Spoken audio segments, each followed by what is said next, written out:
Governu tau naran ponte foun Comoro mota ulung ho naran Kofi Annan.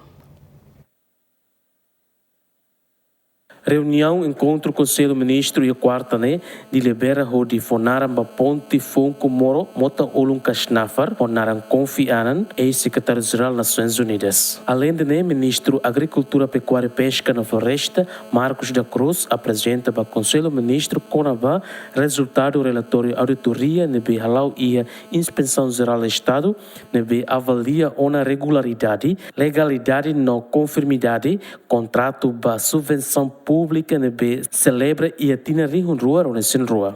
Relatório apresenta resultado de análise do contrato de subvenção, nebe o objetivo atual a reabilitação no expansão da plantação café. Relatório se nebe submete no dados para beneficiário sira, nebe abrange tina rihun rua ou nesse rua, no tina rihun rua ou nesse tolunien. Descobre que a lei contrato analisado ida que implementa e a totalidade a meta se estabelece la cumpre o completo. Resolução governo define obrigação a tu reajuste verbas prestadas execução contrato tem que fila fale resto para cofre Estado. Resolução governo determina moscata inspeção geral Estado realiza averiguação adicional e de avalia regularidade conformidade no legalidade utilização o CIMAP o verba total nebe aloca nessa subvenção pública o de atividade reabilitação no expansão café nebe la transfere para beneficiário Roma